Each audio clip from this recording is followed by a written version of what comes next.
The following is a Channel 29 special sports presentation.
WHCS Channel 29 presents Peninsula District AAA football.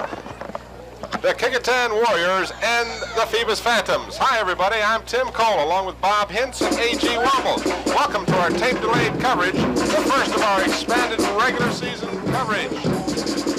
Bob, we've got the lineups here, so we want to run very quickly. Yeah, sounds real good, Tim. We got the Kecoughtan offense on the board there. Quarterback tonight for Kecoughtan is going to be number 10, Eric Williams. Halfback, Kevin Nicholson. Another halfback, Monty Johnson. And the flanker is Chip West. I'm going over a different lineup here. Okay, the split end is Milan Brown. Tight end is Ray Alves. Kecoughtan is coming into tonight's game with a lot of fired up. They have a coach that was the assistant coach over Phoebus, Tim, so he's looking to start a tradition here. The rest of the Kecoughtan offense is at center is Butch Tolley. Number 62, right guard Ray Jones. The left guard is Herman Rouser. Right tackle Mark Vanille, who is heavily recruited within the state. Left tackle is George Mitchell. Punting is Milan Brown. The field goal kicker is Dustin Rui. And the kicker who will be kicking off is Jeff Clunset. Okay, Bob, and I'll run down the defense. At nose guard, well, maybe I won't. Yes, okay.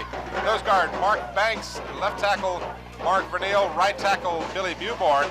The ends will be Mike Watson and Joe Benil. The linebackers, Gary Mitchell, or G. Mitchell, I should say, and Ray Alvis.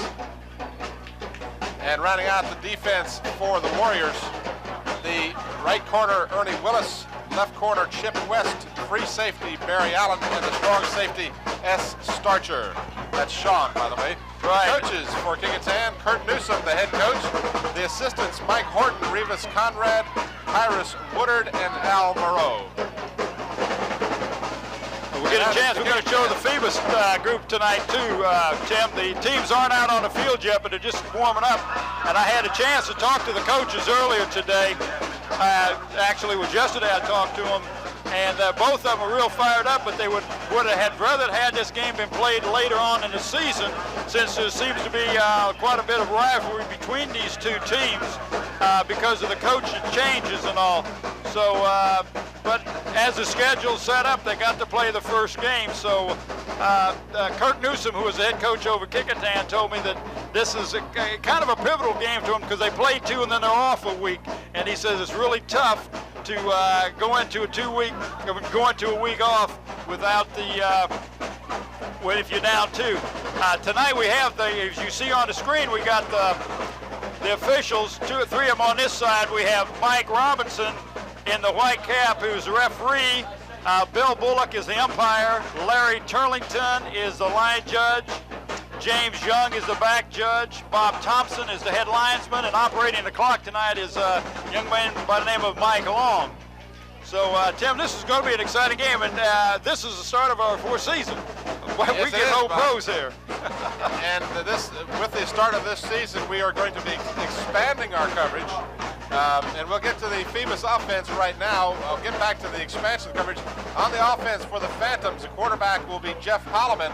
And when we get through running this down, Bob, I know you have some interesting you want to mention about it. Right. Well, in fact, take the opportunity right now if you'd like. Okay, Jeff Holloman has got a split in his hand, and they just took the stitches out, so we're going to see what he does. But he's the key to their offense. Slot back is James Thompson, the tailback David Brown, fullback Tommy Bodie. Split end is John Ross, tight end is Petey Whitfield. At center is John Brown. At the guard positions, we have Eric Boyd and Tim Williams. At the tackle positions, Andre Jenkins and Billy Cassee. Punting for the Phantoms will be Jeff Holloman, and the kicker is J.P. Weichel. Okay, and for the Phantoms on defense, the nose guard, well, we'll get it back on the screen for you here in just a moment. The nose guard will be Tim Williams. The tackles are Booker Cox and Andre Jenkins. The ends will be Petey Whitfield and Jerry Dysick. The linebackers, David Brown and Tom Bodie. The cornerback will be Chris Witz. The cornerback will be Jonathan Wilson. The free safety, James Thompson. And the strong safety will be Mike Artis. The head coach for the Phoebus Phantoms, Billy D. He's assisted by Mike Talon, Tom McIntyre, Mike Williams, and Vernon Lee, and Aubrey Perry, and Dr. Jones. Now, so it's going to be really interesting to see what effect, if any, that this problem that Holloman has with his throwing hand. It's not bad enough he has a problem, but it's with his throwing hand, no less. Right, it is his right hand. They're going to run a lot of option. I've talked with the coaches what they're going to be doing, and Phoebus is going to run out of an I formation with a pro set. They're going to use the option a lot, which means he's going to have to pitch with that hand that has had the stitches taken out of it. There you see the Kecoughtan Warriors coming onto the field. Yeah, they're the first ones out, and here come the Phantoms over to the left side there. I talked to Kirk Newsom, as a first-year head coach at Kecoughtan. Now, he has been head coach before in the southwestern part of Virginia. He was a head coach for a couple years at a school out there. But he said the key to their team tonight, the key for the win, is if they can stop Williams, for the quarterback for the Phantoms. He said he is very exciting, and he's a kind of a guy who can break and make something happen. So you got to stop him, and if you do, then hopefully you can stop the rest of the team. There come the Phantoms on the field, Bob. Right, let me give you just an idea what the Kecoughtan offense is going to do. They're going to use a split back veer, which is an option also. So both of these teams are going to be running some option. Eric Williams, the quarterback, has got some experience because he did start last year a few times when Doxy Jordan was moved to running back. So he has some experience there. He says this team, talking about the Kecoughtan team, has real good work habits, and that's a plug for Johnny Pauls, who was the head coach last year. He left a very good core to work with, but not only that, the team has good work habits, and of course that makes a coach happy when he doesn't have to get out there and teach these kids how to do things. They're going to use a multiple defense, Tim, a 5-2. It's called a shade 50, and what they're going to do is gap control. They're going to try to control the gaps. If you pick up the captains, I think they're going to be meeting at the center of the field, Tim. Just in moments, the captains for Kecoughtan, Eric Williams, number 10, and Sean Starcher, number 44. For the Phantoms, they have a host of players representing them, but the main co-captains are Jeff Holloman, number 4, and Maurice Turner, number 9. And they are meeting at the center of the field. The officials are being introduced to the two team captains. And I might add that last year, the Kecoughtan Warriors came away with a 10-7 victory in this game. Kecoughtan has basically owned this game. They've won 9 out of the last 10 meetings, 9 of the 11 altogether, and 4 in a row, including last year's 10-7 game. Incidentally, that game last year was won in a fourth quarter, on a fourth quarter field goal, 21 yards out by Robert Dubberly. So Kecoughtan got off on the right foot and ended up with a 6-3-1 season last year. And Phoebus, of course, experienced probably their best season ever at 9-3. So we've got two teams that have had good previous years And of course, graduation high school does many times play a major factor in what happens to you the next year. Well, and also what happens, Tim, is a lot of people don't realize, but a lot of your sophomores and juniors put on a lot of weight, get in a good weight program, do a little growing, and they come out here and they don't even look like the same ball player that was out here the year before. So this is going to be a good game. I tell you, the rivalry between these two teams is really a good rivalry between the coaches and the team, but it's a friendly rivalry. But Coach Newsom and Coach D both are real good friends, and a year ago, all summer long they were together, and they talked football and all. This summer they didn't get together because if you do, you talk football, you might give away a secret or something. But I tell you the truth, I'm really looking forward to this game, and this is a good team good game to kick the season off with. One other note I might add that I've talked to other coaches besides these two, and they all feel that Phoebus has got a real fine team because they've got a much better core of skilled players coming back at the skilled positions this year. Your screen to the left, they're the team in the green pants, white jerseys, green helmets. And the Phoebus Phantoms, of course, in the blue and gold of Phoebus. And they'll be just about set to go as we'll get this season underway. Actually, the season started Thursday night when the Bethel Bruins were upset. And I'll get to that in just a moment. They were upset by the Ferguson Mariners by 33-14, a Thursday night game. That was only excuse me, Tim, that was only the second time that Ferguson has ever beat Bethel. And I know that Isley, the coach over there, was really tickled about it. With the wind at the 5-yard line, Alan Reed takes it out across the 30 to about the 33-yard line. So Kecoughtan will start from their 33-yard line on a fine return. As I mentioned, the wind is definitely a factor this evening. A strong wind blowing into the face of the Kecoughtan Warriors to start tonight's ball game. A quick reminder, in high school football, you have 4 12-minute quarters. And they're in a split back, and they got wide receivers on both sides, a split end and a flanker. Eric Williams on the quarterback keeper off the right side, crosses the 35 up to about the 36-yard line. And Tim, that's not a bad play to run the opening plays, because you want to get the butterflies out of the quarterback's stomach, and if he gets hit right away on a quarterback keeper or something, that's might settle him down a little bit. But that's not a bad play to run on the first play. Pickup of about 3 yards for Kecoughtan, 2nd down and 7. At the 36. Williams on a long count, hands off left side and up close to the 40-yard line. Carrying the ball was Monty Johnson, number 2, a senior, 5'9", 140-pounder, and he has the ball marked at the 40-yard line. So it'll bring up a 3rd down and 4 for the Warriors.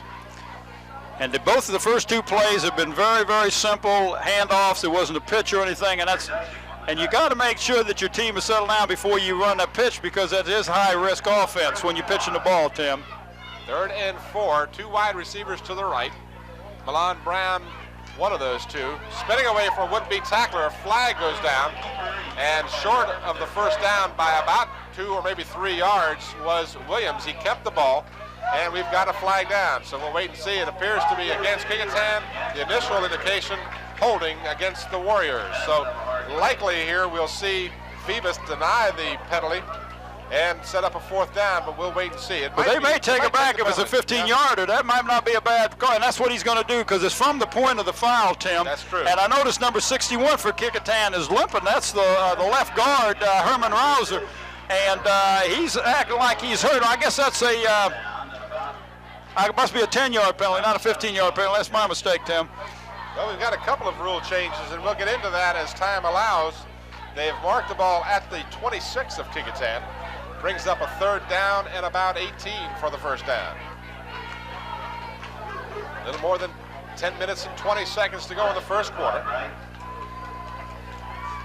3rd down and long. Williams drops back 5 yards, looks, pumps, and then is taken down from behind. And on the sack. His intended receiver was open, but he had to step up to get away from the defensive man, and by the time he pumped again, then the receiver was covered up. So that was a good play defensively for the Phantoms, and they should get good field position. Tim Williams in on the tackle.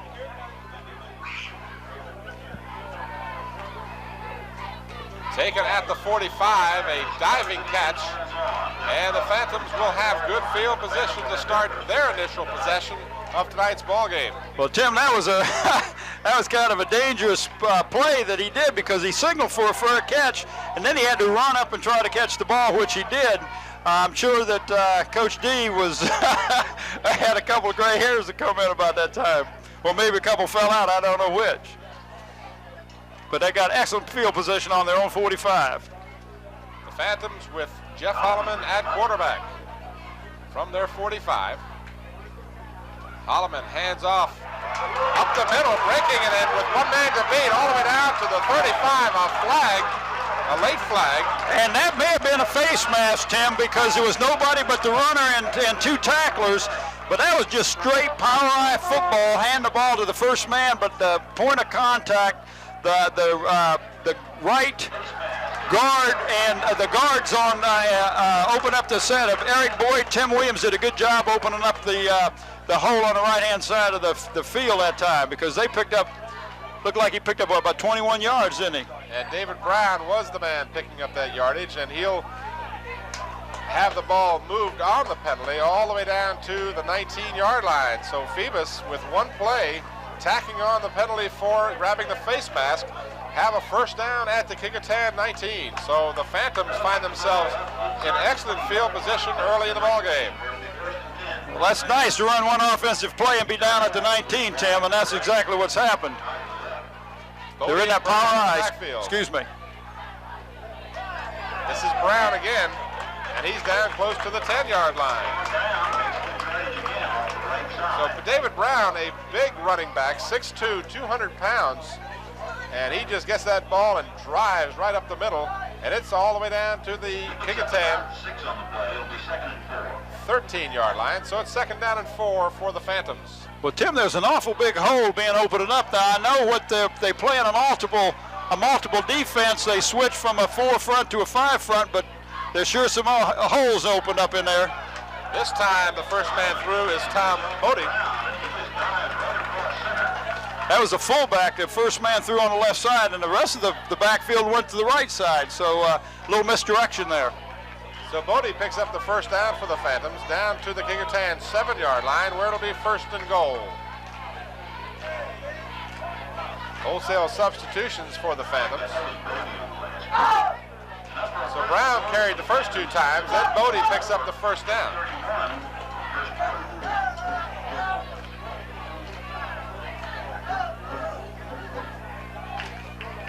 This is Brown, right side, across the 5, down to the 4.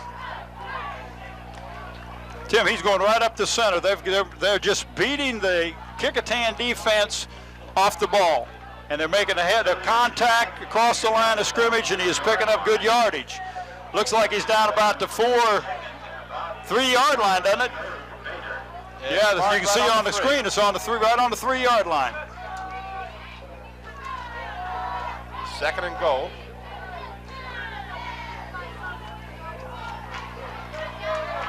Bodie fumbles the football, and it's a touchdown in the end zone. So, oh wow, what a break! And it looks like number 30. What is that, Tim? Young man coming out. 95. I don't know if he's the one that ended up on the football or not, but boy, you got a good drive going, and you fumble the ball, and you're scared to death. And here, one of your teammates falls on it in the end zone. That's a nice break. Well, Bob, we'll have to wait and see who gets credit for the touchdown. I couldn't make out who. I couldn't pick it out either, Tim. And Weichel's kick is good. So 7:43 of the first period. And the Phantoms have gotten on the scoreboard with their first possession. They started at their 45, so a 55-yard drive, capped by a fumble recovery in the end zone. The extra point by Weichel was good. And again, we'll have to figure out exactly who recovered that ball. I didn't see who pounced on the ball in the end zone. I saw number 95 for the Phantoms come out raising his hand like he may have been on it, but he may have just been celebrating the touchdown itself.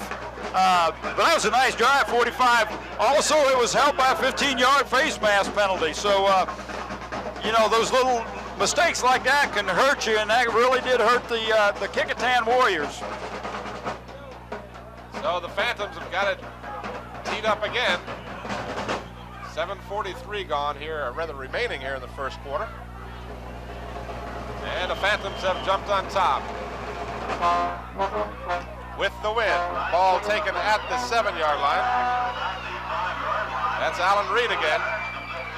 Reed, tough man to bring down, is finally tackled by 3 Phantoms at the 25-yard line. So the Kecoughtan Warriors with their second possession of the game. Tim, that's not a very big running back. They're bringing that ball up, number 40.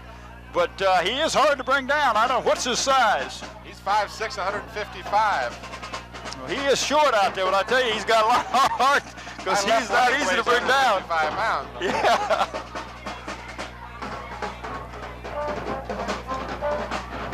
From the 26-yard line, we'll try and yell over the band. I don't know. We're going to have some kind of a deal with the band. They don't play when we're talking, and we won't talk when they're playing. Something like that.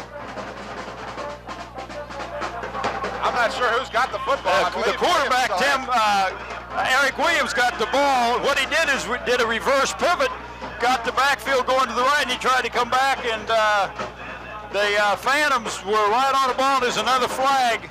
There's another flag, Tim. And I don't know what the preliminary signal is, but it looks like it's going against the Phantoms this time.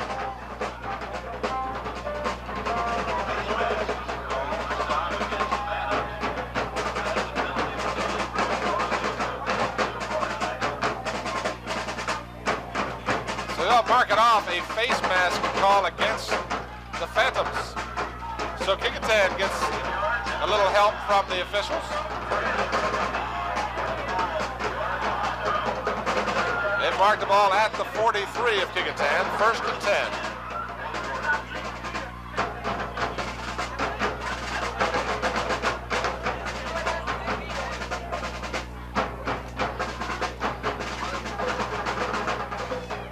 Right side handoff, this time good pickup all the way down to the 43-yard line. Well, Tim, that's the first time he went to the right side. Kevin Nicholson carrying the football, number 32. 5'9", 170-pound senior. Well, he picked up a good yard. There was a nice hole over on the right-hand side. That's the first time they went over there, and that's over Ray Jones, the right guard, and Mark Verneal, the right tackle. They opened up a good, nice hole for Nicholson to get through. So another first down for the Kecoughtan.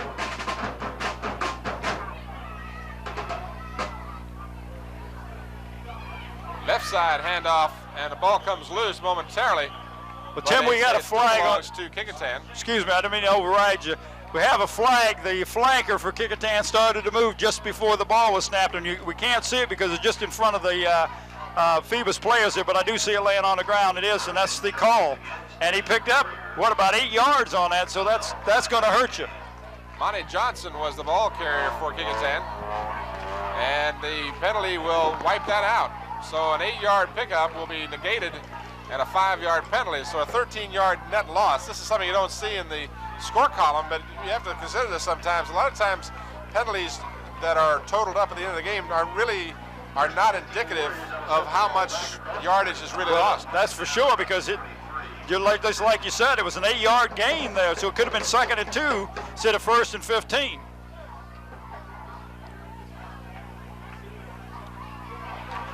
Right up the middle, this is Monty Johnson. He's got the first down across the 30 down to the 26-yard line. So Monty Johnson picks up good yardage and a first down for the Kecoughtan Warriors. 5:43 to go here in the first quarter. It didn't take long for the Kecoughtan team to come back. Usually if another team scores on you right away, you have a letdown, but I see the coaches got that offensive group over there on the sideline and talked to them a little bit because they're really fired up now. Eric Williams, the quarterback. This is Monty Johnson, the fake to him, and Williams is really wrapped up in the backfield by a pair of Phantoms. And that fake didn't fool anybody on the other side of the line. They were ready for him. So So a loss on the play of about a yard. It'll bring us 2nd down and 11 for Kecoughtan. 5 minutes to go in the first quarter. Phantoms of Phoebus on top, 7-0 on a fumble recovery in the end zone. Again, as soon as we know exactly who recovered that fumble for Phoebus, we'll let you know. And we have a timeout on the field. And while we do, a couple of things I want to make you aware of. Someone took time to type these things out for me. I'm going to take time to read them. I knew you could do it, Tim. The game you're watching tonight will be rebroadcast at a later date and time on Channel 29. For more information concerning the games or other educational programs, feel free to call the station at 851-7437. During school hours, I might add. And remember, Channel 29 operates in the public interest to serve you. Well, Tim, I'm real excited about how this ball game started off, but it doesn't look like it's going to be a defensive battle at all. It looks like both teams have good offenses that are explosive, but it's not because of anything other than good contact at the line of scrimmage with the offense's line on both teams. Both teams have got a good job of opening up holes for the backs. Now, both these teams have got some quick people. So we'll probably see, I'm going to go out on a limb and say we're going to see a fairly high-scoring game tonight. You reckon that's a bad omen to do that? We've seen some good games recently. You and I, of course, followed the Crabbers to the state championship last year. And we will have games involving all of the Hampton schools, Hampton high schools. And I'm trying to say Hampton high schools, not Hampton High alone, but every team, Kecoughtan, Phoebus, Bethel, and Hampton will be represented here on Channel 29. Timeout over with. Williams calling the signal. 2nd down and 11 for the Kecoughtan Warriors. Handoff goes right side to number 32, Kevin Nicholson. He's down close to the 25. And that'll bring up a 3rd down and 9. Yeah, this is a passing situation, and the only other time that they were in a passing situation is when they got that holding call, and when their first possession, and they were back with like a 3rd and 15 or something. Now we got a 3rd and 9, so this is definitely a passing situation. They have not gone outside yet on a pitch, Tim.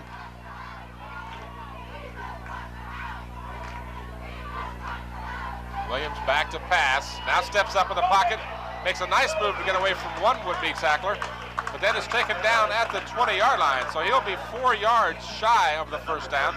And we'll have to see now whether or not the Warriors will elect to try a field goal. The field goal kicker is a young man by the name of Dustin Rui. He's got a real strong leg, and he's number 23, and I don't see him out there, Tim. I don't know if he's there or not. That was a design play, by the way. That was a quarterback draw. The quarterback just dropped. But yeah, we are going to see a field goal attempt from, what's that, the 28-yard line. 37-yard field goal attempt. The kick is up. It's long enough. And it's good. And it's good, Tim. That's a nice kick. So a 37-yard field goal by, how do you pronounce his last name? Rui? Dustin Rui. Rui. The L is silent, okay? And Dustin Rui makes a dent on the scoreboard for Kecoughtan. So they now trail by the score of 7-3. And with a little bit of a help of the face mask call, they were able to go downfield, but they had some good running that time. Monty Johnson did a good job for them, as well as Nicholson. And so they showed some offense, which I'm sure their coach was happy to see. They were a little bit shaky there after, you said, very good point. A lot of times a team will give up an early touchdown and they'll be decimated by it, but they didn't seem to come right back. They did, and you got to take your hat off to the coaches. It's a tough job coaching anyway when you're coaching college and pro, but when you're coaching high school kids, it's even tougher, and you got to be real careful in what you do. Into the wind, a pretty good kick fielded at the 15-yard line. And down at the 28-yard line, the Phantoms will have it 1st and 10. Returning the ball was James Thompson, one of the halfbacks, a 5'10" senior. And he did what coaches don't want him to do. Back up to catch the ball. The deep man was coming up to catch it. He's the one that should have caught it, and I'm sure Coach D will go over that in the game when they go over the game film. They've marked the ball at the 29-yard line of Phoebus. Jeff Holloman, the quarterback. Hands off to David Brown. Brown crosses the 35-yard line. Tim, he was hit 2 or 3 times before he went down. He's tough to bring down also. Ernie Willis, number 88, in on the stop for the Kecoughtan Warriors. 2:49 remaining here in the first quarter. 7-3, Phoebus ahead of the Kecoughtan Warriors. Phoebus trying to break a 4-game losing streak to the Phantoms. Check that, to the Warriors. Last year, Kecoughtan a 10-7 victor. Wide to the right is John Ross for the Phantoms. Holloman again gives to his favorite running back, Brown. And Brown will be very close to the first down. It would appear that he has the first down as they will mark the ball. Well, now they've marked it back a little bit. We'll have to wait and see. That's the old left foot, right foot. They do, in fact, have the first down. They called it okay. That was the good left foot that time because he needed left foot. If it had been right foot, he'd been short about 3 inches. So they've marked it just across the 39 of Phoebus. Phantoms with a good breeze to their back. Ross again to the near side. This time the ball carrier is Tom Bodie, number 48. He picks up about 3.5, 4 yards. Tim, both of these teams have run the same type of plays. It's just a straight ahead. They're not doing anything fancy. Phoebus is having very good success with their tailback and their fullback right up the center. And until you stop them, they're going to continue to run that. And when you stop them, that means it might bring your option or your wide plays, gives a better chance for them to work. Second down at about 6 on the quarterback keeper, Holloman. Across midfield, down into Kecoughtan territory, and that'll be enough for a first down. So in on the stop for Kecoughtan, Chip West, number 11, along with number 44, Sean Starcher, but not before the Phantoms get the first down. That was the first time somebody other than the fullback and the tailback carried the ball for the Phantoms. I mean, that was a designed fake to the dive and just on a quarterback keeper over the off the right tackle. Ball marked squarely on the 48 of Kecoughtan. Holloman fakes, then pitches back to David Brown. Brown gets away from one would-be tackler, but again gets the first down as they'll mark the ball inside the 40 at the 36-yard line. The one tackler tried to hit him high, and he just kind of shrugged his shoulders and went right on through him, just like he wasn't even there, Tim. 6'2", 200, you're not going to shoulder tackle that. You're going to have to hit him low, get those legs stopped. Coming in for the Phantoms with a play is Jeffrey Lawrence, number 64. So obviously, head coach Billy D calling the signals from the sidelines. I don't know if that'll be a season-long thing, but I think a lot of times take the pressure off your quarterback early in the season. Absolutely, Tim. You kind of do that for him. First down for the Phantoms. We have movement and flags all over the place. So it looks like the left side of the Phoebus line might have left about a week earlier. Well, I think the quarterback got up there and gave a count and sort of hesitated himself, and I believe he's the one that caused the left side of the line to go off because they kind of went off in unison, like it was a change of count or change or something, and sometimes the quarterback forgets to count himself when he gets up there. He got so many things on his mind and what he's got to do that they'll call it on too or whatever, and they'll get up there and they'll forget, Lord, what did I call it on? Clock restarted, 35 seconds to go in the first quarter. This time, nothing happening. And we've got a fumble, as a matter of fact, but apparently they're going to rule as recovered by the Phantoms. Well, the runner was stopped right at the line of scrimmage, but the ball kept right on going, and they ended up picking up about 3 yards on that because it was first and 15, a second and 12. Jonathan Wilson will be given credit for the fumble recovery. And they mark it at the 38 of Kecoughtan. 4 seconds, 3 seconds. I doubt seriously that we'll get another play off, and we will not, as the first quarter has come to a conclusion. So our score after one period of play, the Phoebus Phantoms 7 and the Kecoughtan Warriors 3. And we're going to go down to the field now, and A.G. Wobble, who has a guest on the sidelines.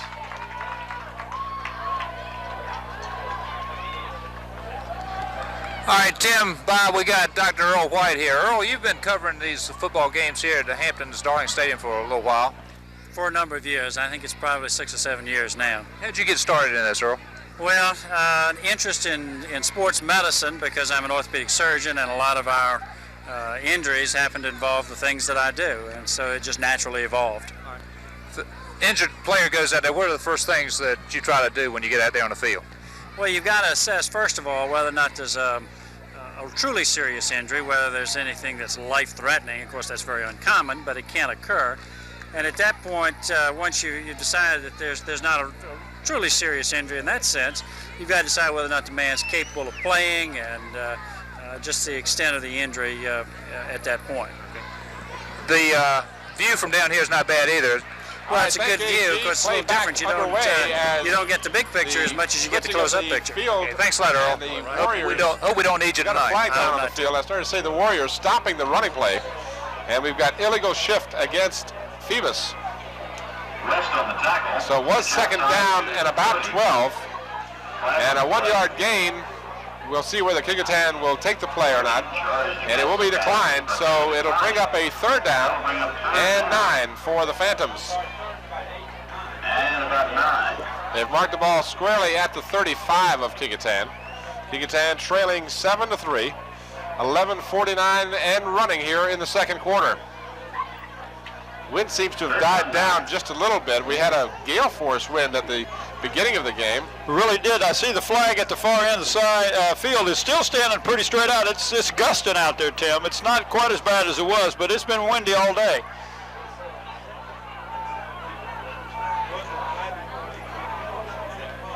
Holloman brings a man in motion to the near side. He wants to throw to that man, but he overthrows him as the intended receiver, James Thompson, had gone in motion and then came to the near sideline, but Holloman, running in the same direction as his receiver, just simply couldn't find him and threw the ball actually quite poorly.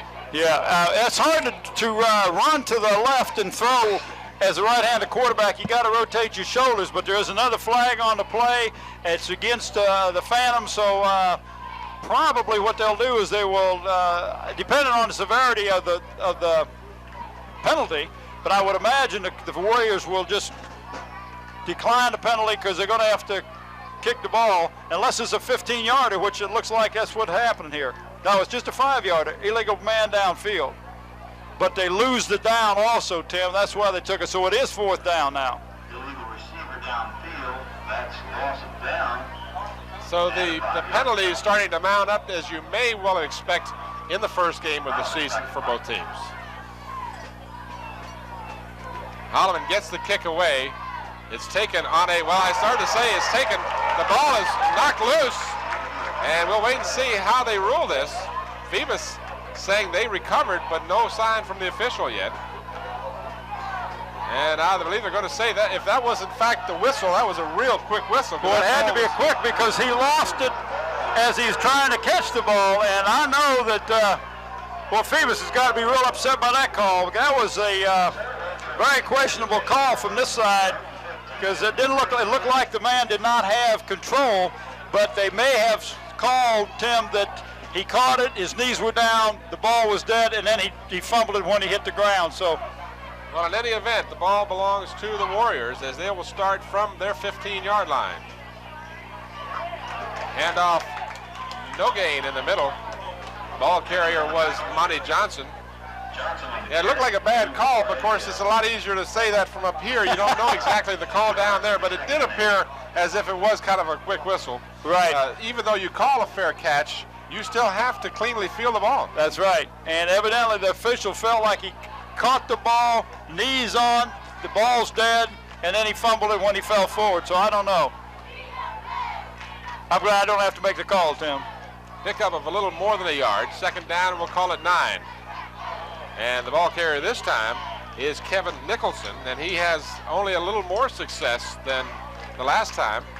And they'll mark it at the 18-yard line. So it'll bring up a 3rd down and 7 for Kecoughtan. And just what I was hoping would happen, I was hoping the band would start beating on those drums again. Well, that gives us a little a competition. Third down and 7 for the Kecoughtan Warriors. Williams wants to pass. Instead, hands off, and Monty Johnson on the halfback draw gets all the way out to the 33-yard line. That was an excellent call, Tim. The fool this announcer was a what happened on that, Milan Brown, number 42, came in, and he's one of the split receiver and is one of the better receivers, and it looked like, to everybody else, it was going to be a pass play, and it was a very good, excellent call, excellently executed. So they mark it at the 33-yard line, 1st and 10 for the Warriors, so they've got new life.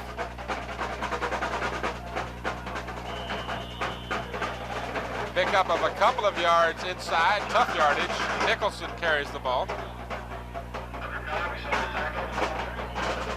2nd down and 8. 9 minutes and 10 seconds remain here in our first half. Scoring in the first quarter, Phoebus got on the board first as they scored on a 55-yard drive, making it 7-0. And then the Warriors came back with a 37-yard field goal to make it 7-3. Williams hands off. Nicholson's got the ball across the 40, and he's dragged down as he gets to about the 43-yard line. In on the stop was James Thompson, number 5 for the Phantoms. And this will be short of the first down. They look like they're going to measure, Tim, is what they're going to do. He's called timeout. He stopped the clock. Eagle-eyed Cole here will tell you they missed it by a foot. Well, you're in direct line, Tim, so I'm going to have to go with you. Missed it by a foot. By a foot. We'll get the camera to zoom in on that and check you out, Tim. See, the camera wasn't there, but I missed it by a foot. That is a foot. Well, I'm surprised even, I'm not to make a big point of it, I'm surprised they even bothered to measure because the yardstick was on the right side of the yard marker and the ball was on the left side of the yard marker, so there was no question it was going to be about a foot short. Well, the officials need practice, too, bringing that chain in and measuring. So, I mean, this is first game of the season for them, too, Tim. Those guys actually went to college and went in chain moving 101. It was one of their classes. So it's 3rd down and a foot for the Warriors. And on the quarterback keeper, Williams gets the first down out to the 45. So Eric Williams carries the load himself and picks up the first down. So Kecoughtan, starting this drive from their 18-yard line, have it all the way out now to their 45. A little more than 8.5 minutes to go here in the first half.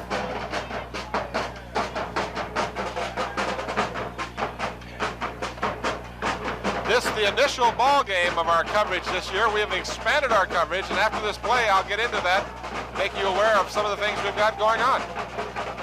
Williams spins around, hands off for little or no gain on the carry by Monty Johnson. As I started to say, Bob, we've got an expanded coverage. Now we start with this game, and we're very happy to have Phoebus and Kecoughtan in our opener. And then we'll be back on the 9th of October for the same Kecoughtan Warriors as they'll take on the Bethel Bruins.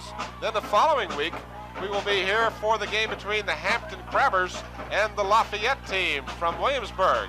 And then the following week on the 24th of October, Kecoughtan and Hampton, always a barn burner. That'll be a good game. And then, of course, we finish up with the Bethel Hampton game. This is Nicholson with a big hole all the way across the 45 and a first down for the Warriors. That's right, we'll round out our regular season coverage with that final game between the Hampton Crabbers and the Bethel Bruins on the 7th of November. And now that's usually an afternoon game, Tim, if I'm not mistaken. It's usually at 2 o'clock in the afternoon. So there's a lot of fans out there to pick up and be able to watch this thing. But I tell you, there's nothing like being here at the stadium itself. And we have an excellent crowd tonight, Tim. If you look at the stands on both sides, they're pretty well filled up. Tim, I thought he had the first down, but obviously he's a couple. I said it was a first down, Bob. I forget I'm with Eagle Eye Cole here. I don't know why they just don't have a wire up here to you, and then the official said, Tim, is it first down or what? I was just thinking the same thing. All kidding aside, the officials out here doing a fine job as usual. First down at the 45 for Kecoughtan. And little or no gain on the ball carrier this time. That was Nicholson again, number 32. That was number 67 for the Phantoms right in there. That's nose guard Tim Williams. He met the ball carrier. When he handed the ball off, Tim was there. I mean, that's not a bad name either, is it, Tim? No, not bad. You like 1 that? yard loss on the play. Backs it up to the 46. Second down and 11. A little more than 6.5 minutes to go, and now we've got an official's timeout, and the Phantoms will call a timeout. And that'll give me an opportunity to remind you of a couple of other things here that someone took the time to make us aware of. So, you know, this stuff is important. 1988 is fast approaching. You're right there, Tim. And right with around that the corner. year comes a very important time in America, the election of our next president.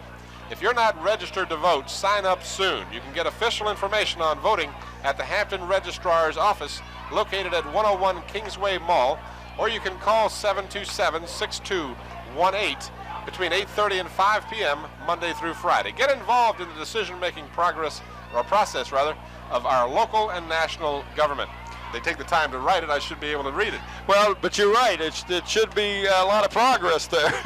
You know, this is something else that they wrote for me here, and I didn't know about this. I haven't seen this. Have you? It No. says, you may have noticed contraptions on the sides of school buses that resemble giant fly swatters. I've noticed those. Well, it says they're not. Oh, they're not fly swatters? I thought they were. They're crossing control arms that are designed to force children to walk away from the bus. In all seriousness, a very serious situation. Absolutely. Thus preventing them from being hit by the bus. The crossing control arms, along with an 8-lamp warning light system, were prescribed by Governor Belials. Okay, we're back to the football game here. 6:35 to go in the first half. Kecoughtan trailing by 4 points. They trail 7-3, and they've got a second down and 11. This is Williams stepping away from one tackler and spins away and is finally taken down at the 40-yard line, and it'll bring up a third down and 5 for the Warriors. Tim, he's not a real big quarterback, but I tell you what, he's got real good, quick feet, because there was 2 or 3 people who had a shot at him and they didn't bring him down, and one guy evidently caught 1 foot and didn't bring him down. He wasn't too happy about it. So third down and 5 for the Warriors. Eric Williams calls the signals. He's got Johnson and Nicholson in the backfield. On the halfback draw, this is Monty Johnson, and Johnson gets close to the first down, but he'll be about 2 yards shy of the first down. So we'll have to see now whether Kecoughtan will elect to punt the ball or go for the first down. I really think with the wind behind them, they might have a chance at a field goal, but I just don't know whether they've got anyone that can kick the ball that far. Well, a young man kicked the first field goal was from 30-some. This would be, it'd be about a 50-yarder, Tim, so it'd be a little hard to do, but they're going for it. So they're going to go for the first, 4th down and about 3.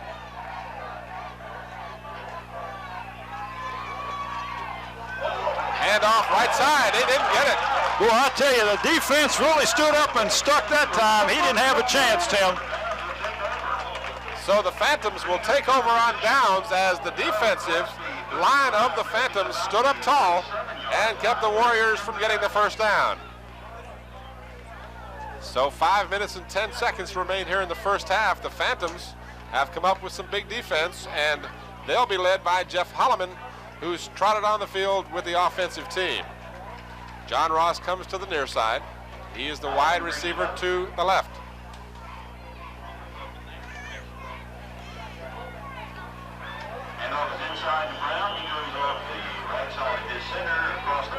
David Brown, the ball carrier. Big David Brown, 6'2", 200-pounder. Pickup of about 4, and it'll bring up a second down and 6 for the Phantoms. Phoebus 9-3 last year. One of their best seasons in many years, if not their best. That may have been their best season since they've been in existence. This is James Thompson as he gets the first down across midfield. And he runs the this Kecoughtan area. Excuse me, Tim. He's a slot back, so I kind of missed the play where they had him inside like almost like a power I, and he's the first back other than the quarterback and the tailback and fullback to run the ball tonight. And usually a slot back is more of a blocker and a pass threat, pass catching threat. See, he's wide to the right now this time. And John Ross comes to the near side. Out of the eye, second man through. Ball carrier is Mike Artis. And Artis, a late flag, several late flags coming up. Artis had gotten the ball down to about the 47. And we'll wait and see as they sort out this penalty. Got a clipping call against Kecoughtan, which is unusual since they're the defending team. Yeah, but it's not a clipping call. It's an illegal downfield block or something below the knees, which they're trying to, some of the rule changes, of course, trying to protect the knees and the legs of the ball players, and it's not a bad rule. But if a young man's been playing for a few years, it's easy to slip back into the old habits of blocking. So the signal was that of clipping, but in fact, as you said, it is in fact an illegal block. So the Phantoms, the recipients of 15 yards on that play, and the ball is marked at the Kecoughtan 32. So with a little more than 3.5 minutes to go in the first half, Phoebus with an opportunity to lengthen that lead, and now a flag comes down. It looks like we're going to have delay of the game, but we'll wait and see. Or maybe we had, well, I'm not even going to speculate. It didn't seem like that was that much I know time. what happened, Tim. It was a young man that went in and then came back out and never played it down. That's the only thing it could have been, because it's against the Phoebus, and I don't know what that call is when you grab your shoulder, but I bet that's what it is. I hurt my arm last time when I was signaling the last call. It's probably an illegal substitution. So yeah. But if you send a young man in, he's got to be in for one play. You can't send him in and bring him in. He can't be a messenger. That's exactly. You're right on top of that one, Bob. That's exactly the call. So now the Phantoms are their own worst enemy, and they lose 5 yards back. So the first half has been filled with penalties, and you might expect this on the first game of the season. 3:19 to go in the first half. Phoebus certainly within range here. This is Brown. Brown trying to get outside. He does so. Down inside the 20 before he's driven out of bounds. But the Phantoms will have a first down. He's very close to it. Tim, put your eagle eye on that, and I bet you're going to find he's a yard short. No? He made it by 2. Okay. I tried to bait you there. So at the 18, it'll be a first down for the Phantoms. Clock stopping with 3:08 remaining.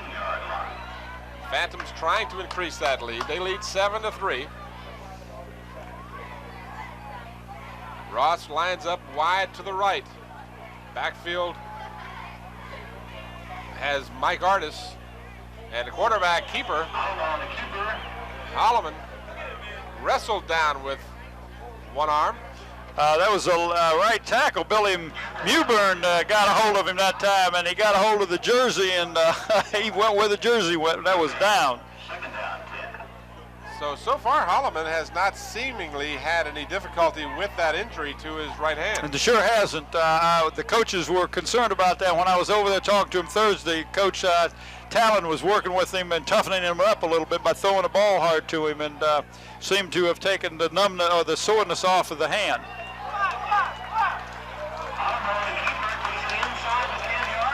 So Holloman doing a super job of carrying the ball. It appeared momentarily that Tom Bodie had the ball. He was stood up right at the line of scrimmage, and apparently that fake was good enough to spring Holloman as he gets all the way down to the 9-yard line. And they are second down. It's very close, but they're not going to measure for it. But that time, he kind of was slowed up by one of the blockers who was in his way. I believe he could have probably got into the end zone, but he's got real quick feet. And this is what Coach Newsom said, that he's got to stop the quarterback. He said, if we don't stop Holloman, he says, we're going to be hurting tonight. Third down and about a yard. On the fake, Holloman inside the 5, inside the 3. And no signal as of yet. Well, the signal went up was from one of the ball players. All right, so it is a signal of a first down, but apparently Holloman is stopped with just the nose of the football shy of the goal line. He is very exciting when he carries the ball, Tim, very exciting. So the Phantoms knocking on the door, 1.5 minutes to go in the first half. They lead 7-3 and have 4 downs to go. right at the goal line. Holloman over the center. He'll keep it on the quarterback keeper. It's going to be questionable. I don't believe he got in. And that's the signal from the officials. He did not get in. So give credit to the Kecoughtan middle line defense. Well, I tell you, they stopped him cold. They did a good job. The nose guard, Mark Banks, Mark Vanille, Billy Mewburn, Mike Watson, and Joe Brino did a good job of just plugging that center right up. And I can't understand what Kecoughtan's calling a timeout, but they did call a timeout with 1:11 to go in the first half. And I have to question that. I would have thought maybe Phoebus would call the timeout. Yeah. They've got 3 downs to get that ball a little bit less than a yard across the goal line, but in any event, they in fact have called a timeout. That gives me a chance to make you aware of the fact that this is the season to be rough, tough, and ready as WHCS and Hampton City Schools prepare for another action-packed season of America's favorite sport, football. Join us for the spills, thrills, and frills as some of the best high school teams in the region go head-to-head in athletic competition. And remember, where there's action and excitement, Channel 29 will be there giving you full coverage. I don't know how you did that frills, thrills, and whatever, but I get tongue-tied just looking at that. I'm glad you had to. I think Dr. Stills spent the afternoon writing these up for me just to limber my lips up. He wouldn't see if you could get this out. You eagle-eye, but he didn't know how good the tongue was. Huh? Well, you saw it on the screen a moment ago. 1:01 the time remaining in the first half. Kecoughtan called that timeout, and I'm sure the Phoebus Phantoms were just as happy as could be to have them do that. And I believe they were, Tim, because I believe Phoebus has already called 2 timeouts. Right side carry, Bodie, and there's still no touchdown. My gracious, that Kecoughtan defensive team is doing a job. And I have to tell you, that was inches from the goal line to beginning this series, and they're still inches from the goal line, Tim. 3rd and goal. And they have not moved that ball more than 1 inch forward from where it was initially marked. Well, the key here is going to be if the offensive line can just move that defensive group back a little bit. But what's happening is the defense are getting down and getting below the block. And we've got movement all over the place. Holloman never took the snap from center. And this apparently will be an illegal motion against Phoebus. And that could be very serious. A false start against Phantoms, so they're going to back them up 5 yards. So now it'll be 3rd down and goal, about 5.5 yards. So the Kecoughtan Warriors doing a really super job. And now the Phantoms come up and hurt themselves. It really does hurt when you got your 1st and inches, and now you're 3rd and 5. And the clock is restarted with just 20 seconds remaining. The Phantoms may not be aware of that. They're taking their sweet time getting up there. 14 seconds, clock moving. Holloman over center. Fakes the handoff, wants to pitch, but won't be able to do so as he is wrestled to the ground on a great defensive play by Mike Watson. And no time left. They should have come out with at least 3 points. They should have come out at least a field goal. And now the Phantoms are saying they called timeout before the time went off the clock. But the Phantoms did not apparently call timeout. To the amazement of myself, at least, unless the Phantoms were out of timeouts. Well, in any event, the time in the first half has run out. To give Kecoughtan great credit, they held with a 1st and inches. I tell you, they really did, and it was really a mistake on the Phoebus team not to call a timeout and get the field goal kicker in there and at least try a field goal, Tim. All right, our score at halftime, the Phantoms 7, Kecoughtan 3. We're going down to the sideline now, and A.G. Womble, who is surrounded by a bevy of beauties. And you think that's a tough job that A.G.'s got? Here you go. Take it away, A.G. You have to be a little disappointed. Where's Nick? Where's the captain at? No, you have to be a little disappointed that y'all didn't get that ball in there. Yeah, we have a strong offense team, but maybe we'll get it next time. All right, what's it going to take to win this game tonight? Just the crowd motivation and, the spirit. And, we are a winning team, from last year, as everyone can see. Okay. And, we just got to put our minds to it. Right, how important are the cheerleaders, to win in this game tonight?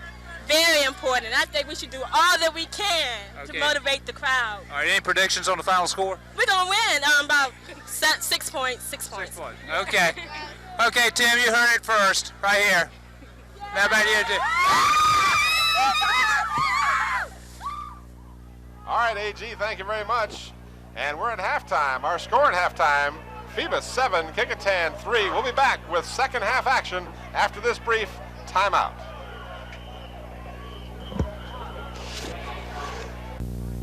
All right, Tim, we got now referee Mike Robinson. Mike, how long you been officiating in high school football? 15 years, AG. How'd you get started in this? Earlier, I was involved in high school athletics and had an interest. I had a friend who did this, so I started refereeing after he suggested it. All right, your full-time job thanks to the FBI, so this is a little change for you. Yes, it is. It's good to get out on Friday nights and get a little exercise. Enjoy being with the boys and the coaches. Okay, what are your responsibilities with wearing the white hat out there?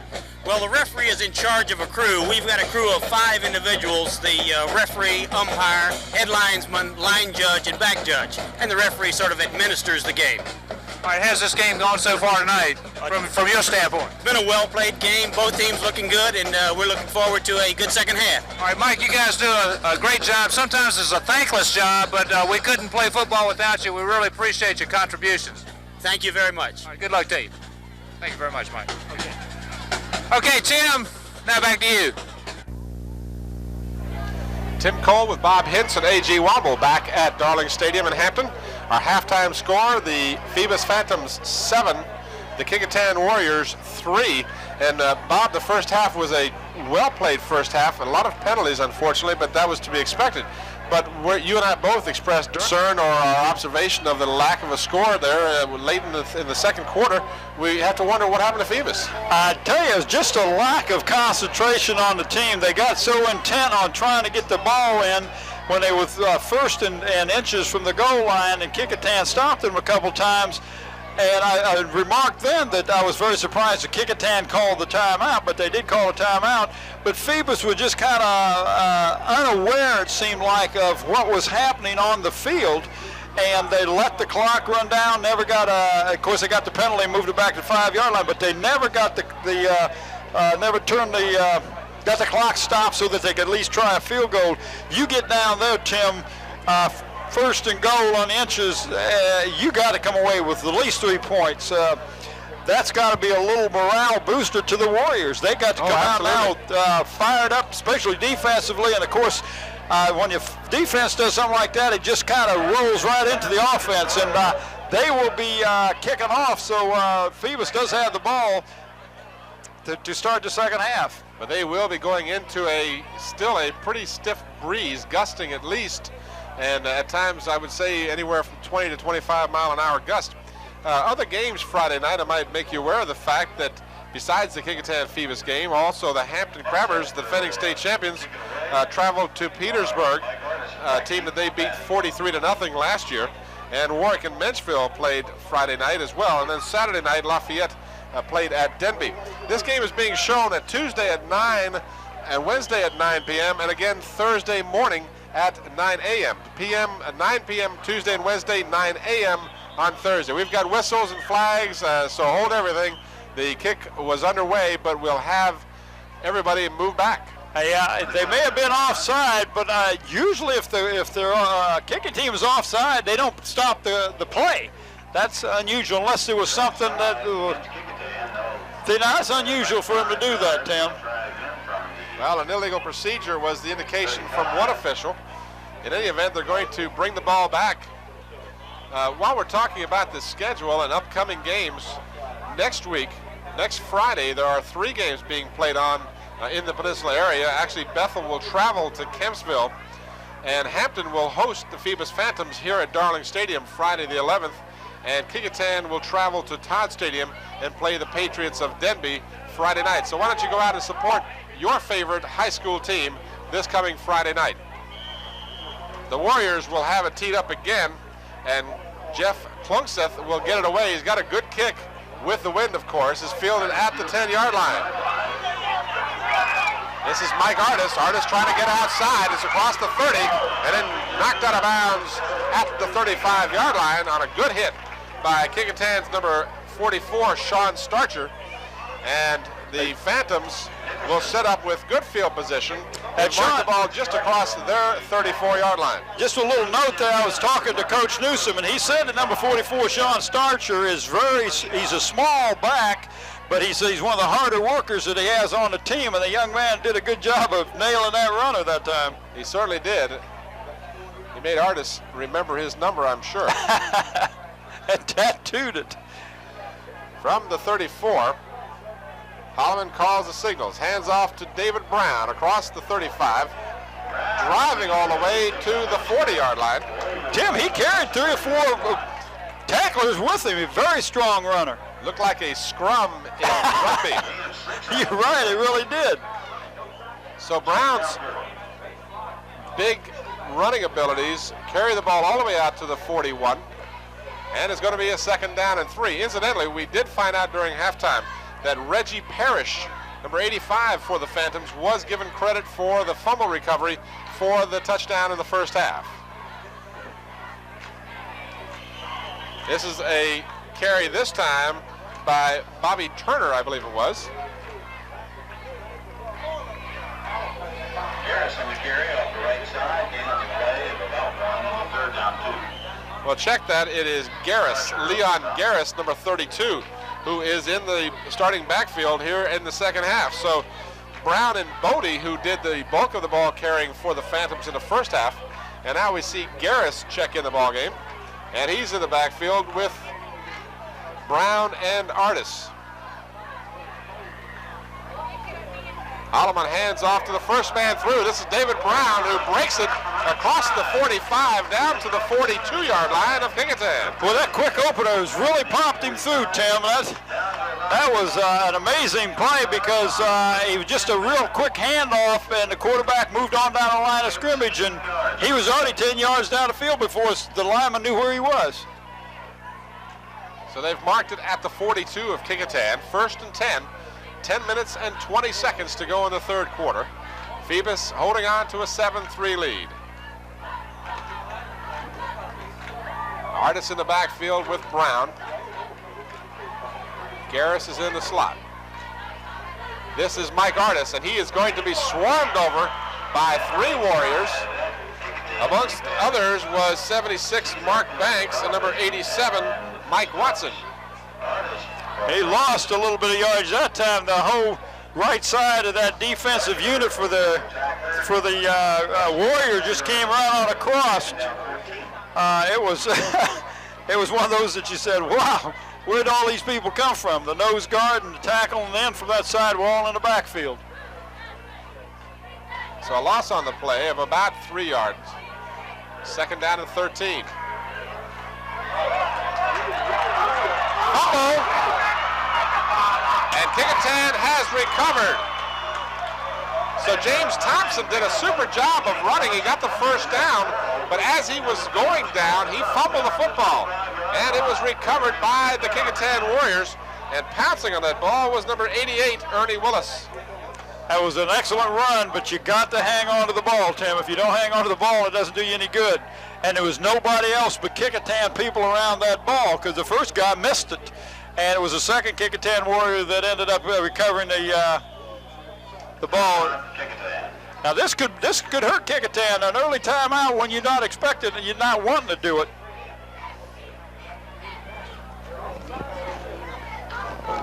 Channel 29 provides the most extensive coverage of high school sports in the Hampton Roads area, whether it's baseball, basketball, football, or swimming. Rest assured that Channel 29 will be there giving you the big picture. You know, you can catch up and keep up with what's going on in and around Hampton Roads by simply watching WHCS Channel 29. Tell you, I still watch, what was that show that I liked so well last year? The Bedtime with Betty or something? That's great on WHCS Channel 29. I don't think that's what the show was called. It was Bedtime for Bonzo, I think it was. No, that's not the one. We got 9:04 remaining here in the third quarter. They do have some excellent programming on WHCS, Tim, and the people in Hampton are very fortunate to have a station that will give some of the news that's happening in the schools and what's happening with the different teachers and principals and things. And it's a tremendous tool to use. Well, the football games are just the tip of the iceberg, so tune into Channel 29 in all seriousness. Kecoughtan with the football, and that's Eric Williams at the 30-yard line, pick up of 4 yards. And he's going to be swarmed over by 3 tacklers, and amongst them Jerry Dysick, number 38 of Phoebus. Pick up of 4 yards, 2nd down and 6 for the Warriors. A slow arriving crowd tonight, Bob. It looked for a while like we weren't going to have very many people here at all, but they were just kind of slow getting here. Good contention on it. A very good crowd. There's some seats at the ends, but in the center it's pretty well filled up. Williams has Monty Johnson and Nicholson in the backfield. The handoff goes to Nicholson. He's down to the 34-yard line. It'll be short of the first down by about 2 yards. So 2 plays, 8 yards. If you get 4 yards every time you carry the ball, you'll always be a winner. That's true, because that's what old Woody Hayes just wanted, 3 yards in a cloud of dust, and he figured he could do it every time. Speaking of a cloud of dust, I want to comment on what excellent condition the field is in here. This is without a doubt the best condition I've seen this field in many a year. So our compliments to the grounds crew here at Darling Stadium. A super job. Larry Malloy is the head of the grounds crew, and he does a good job. His crew did an excellent job on the field. Now Nicholson gets 4 more, so the theory of picking up 4 yards each time holds true, and the Warriors have a first down at their 39-yard line. Who did you say the groundskeeper was? Let's give Larry him one more. Malloy. Does an excellent job. He certainly does. The field is superbly done, and of course, those of you who have been reading the papers have heard about a large renovation going to take place here in the Darling Stadium area. A park is going to be constructed nearby. We'll get back to that in a minute. Williams wants to pass, moves up in the pocket, and then is taken down, and quite ferociously so. Yeah, number 66 was tattooing that number on there, wasn't he? Andre Jenkins made sure Williams wasn't going to get up immediately. And he made sure he knew who got him, too. He kind of said, look at my number. So now, instead of gaining 4, we see a 3-yard loss for Kecoughtan. It's 2nd down and 13. Tim, we have not seen an offensive pass tonight. We've seen attempted, dropbacks, but nobody's throwing the ball tonight. They really haven't. Pitch out goes to Monty Johnson, who gets back the yardage lost and then a couple. So he picks up about 5, and they'll mark it at the 42. So a little wrinkle there, something we hadn't seen much of during the game. It's pretty been much a straight handoff type thing. This time we saw the pitch out to Johnson, and he picked up 5. So we may see a little more of that in the second half. Maybe they're going to have to spread the defense out a little bit. Maybe that's what they're looking to do. But they have been very successful up the middle. Inside of 6 minutes to go in the third quarter. Williams wants to pass, gets pressure, gets away from one would-be tackler, still on his feet, and finally dragged down for a loss. I don't know how he avoided number 8. That's Petey Whitfield. Petey Whitfield, he's a defensive end, and he came in, he went right over the top. He just bent down. Very unusual. Milan Brown back deep to punt, standing at his 25, gets it away, gets a good kick away, fielded at the 24, and a fair catch called for. And somewhat disgusted with himself, Mike Artis made the fair catch call, and in retrospect may have wanted not to do so. But of course, after the fact is always easier to know.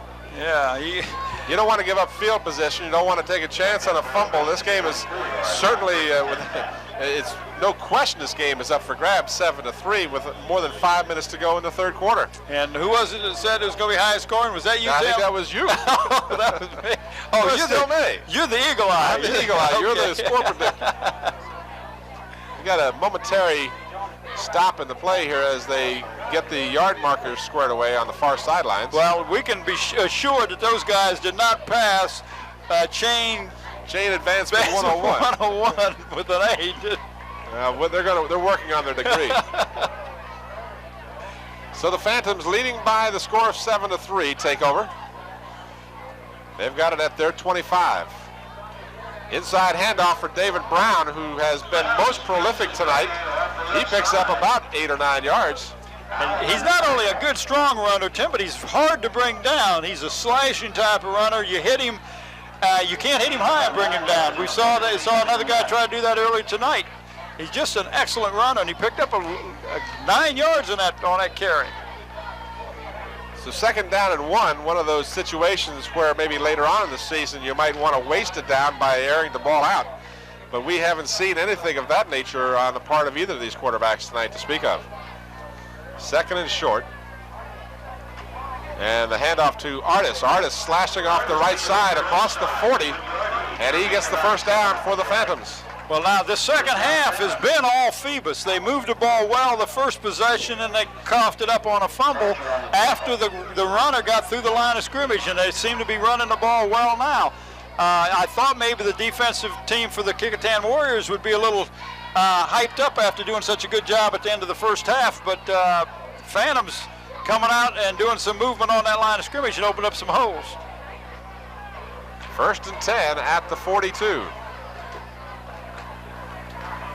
Holloman hands off inside for Bodie up to the 45, a pickup of 3 yards. In on the stop for Kecoughtan, number 43, Curtis Irving. Picked up about 3 yards. 3-yard pickup, 2nd down and 7. You know, it could be that Kecoughtan, of course, they've been practicing for about a month. They might be getting a little worn out on defense. Phoebus had the ball a good portion of the first half as well, even though the score wouldn't indicate it. They did, in fact, have that big goal line stand. It might have taken a little bit out of Kecoughtan. Well, and that could be true, Tim, but it's sure not because of hot weather, because this is a very cool night. This is a beautiful night to play ball, weather-wise. We're blessed with some, as you said, cooler weather. I would say the temperature easily in the low 70s if it's that warm. But you can see we're still getting, if you look at the flag at the far end of the field, Tim, it's standing right straight out, and it's sort of a crossing wind, and maybe that's why we have not seen anybody put the ball up. Nobody has passed the ball tonight. 3rd down and 2. The ball squarely marked at the midfield stripe. So a big 3rd down now. The Kecoughtan Warriors need to stop Phoebus. Phoebus wants to keep this drive alive. They give off to the big man. That's Bodie. Okay, Legal Eye. Oh, he got the first down by a good half a foot. Yeah, I'll have to agree with that. I'm trying to get you on the spot, Tim. You have been right all night long. I know how the season's going to go now. You're right. Don't count on it. I'm lucky tonight. So they've marked it at the 47 of Kecoughtan. Phoebus now has controlled the ball for the last 4.5 minutes, as we're down to 2.5 minutes to go in the 3rd quarter, and the Phantoms holding on to the ball and a 7-3 lead. On the keeper, nice move as Thompson did a good block, and Holloman with a little juke step on the near sidelines gets about 3 or 4 more. I tell you what, the wide receiver on this side did an excellent job of sealing off the pursuit, which allowed the runner to get around that end. That was just an excellent seal block on that wide receiver. Number 5 was the one that did that. It was a super play. Oh, he excellent sealing job. It was reminiscent of the old crackback blocks, because he came back. Obviously, you can't block below the knees or the waist any longer, but he simply was there. Just like almost like a shield or a pick play in basketball. Absolutely. where the pursuit couldn't get around him. And of course, with Holloman's quickness, he was able to get outside and pick up a big gainer all the way down to the Kecoughtan 22-yard line. So the Phantoms taking a timeout, and this is a timeout to Phoebus, because it looks like Holloman's a little bit winded, Tim. You got some more I've got golden gems here from Sam Still tonight. Hey, listen. He stayed all week. He's been working on these things. You know that. Well, I don't want to deny him the opportunity here. It says, you can meet the athletes, cheerleaders, band students, and fans of the Hamptons 4 high schools. Be sure to tune to Channel 29 this fall as we bring you the games into your home on delayed telecast. Remember, stay tuned to WHCS Channel 29. 29 stays tuned to you.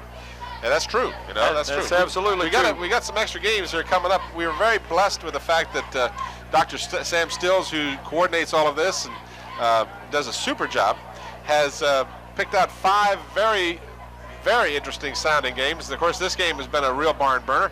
Coming up, we'll have additional games between Kecoughtan and Bethel. We'll have Hampton and Lafayette, Kecoughtan and Hampton, and then round it out with the regular season finale between the Crabbers and the Bruins. So we've got 5 total regular season games coming your way right here on Channel 29. David Brown gets the call. He's down close to the 21-yard line. Tim, this is very close to where the Phantoms had moved the ball on the very first possession of the ball and coughed it up. So I'm sure that Coach D went in there to talk to him during that timeout and told him, you know, let's do a good job of the fundamentals, the good job of blocking and sealing off, and hang on to that ball when you get tackled. 2nd down and 9. Ball marked just inside the 21. Holloman keeps the ball, and he gets down to about the 18-yard line. You see what's happening with the Kecoughtan defense? Boy, you get within that 20-yard line, and they just get stiff. You know how they did on the goal line, they were stiff, but they're not picking up the yardage that they did moving the ball from the other end of the field. Play coming in from the sidelines in the form of Eric Boyd checking into the ball game. He'll replace Jeffrey Lawrence with a play from the sidelines. So we've got 1 minute and 4 seconds to go here in the 3rd quarter. Phoebus with the ball on the 18 of Kecoughtan. Man in motion is Thompson to the near side. Spinning move, flags go down, and Holloman gets down close to a 1st down. I believe we may have illegal procedure on the Phantoms. I don't understand unless somebody moved, and that's exactly what the call is, Tim. And I could not pick up a movement. The man was in motion. He may have turned upfield too soon. That's the only thing I can figure out. I didn't see anybody else move. Well, the official is coming over to the near sideline to explain to Billy D, the head coach of Phoebus, exactly what was called and who it was called upon. It may have been on the quarterback. It looked like he was making a move like the quarterback started moving out of the from behind the center too soon or something, Tim, and that's a shame because that was a 1st down. The big gainer is negated by that penalty, and they've marked the ball back at the 17-yard line. Now we have another timeout.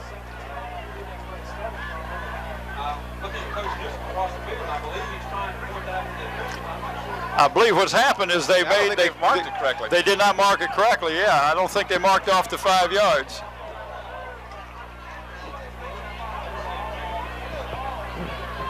Now they're going to mark it further back, so that's what it was all about. Well, you can see the Phoebus was moving up real quick to get to the line of scrimmage. So yeah, we'll take that. Yes, sir. I mean, that was a 3rd and 5 or 6 instead of 3rd and 11. So it is 3rd down and 11. 40 seconds remain in the 3rd quarter. Holloman fakes and gets the pass away, but it's incomplete. And it's a good thing it was, because his intended receiver on that play was probably ineligible. It was number 66, Andre Jenkins, who's listed as an offensive tackle, offensive guard. So I think that was just a case of dumping the ball. Yeah, it really was, because number 26, Joe Bernil, was right in his face when that's sort of a dangerous play anyway, Tim, where you try to throw back across the grain, and he was hit. Got a field goal attempt here. Looks like it's wide to the left. No good. It was long enough, but he pulled it to the left. That was number 20, J.P. Weichel, that was trying that field goal for the Phantoms. So the Kecoughtan defense once again comes up big as they are able to hold the Phantoms from getting on the scoreboard. So again, with 29 seconds to go here in the 3rd quarter, this game is certainly up for grabs at this point. The Kecoughtan Warrior defense has kept them in the ballgame. And of course, the Phantoms have done very well on defense as well. It's been something that you would normally expect, and again, without getting into the obvious here, when you've been practicing for about a month, your offense is going to be a little bit behind your defense. Defense is always ahead at the first of the season of the offense, and it takes a game or two before the offense catches up with them.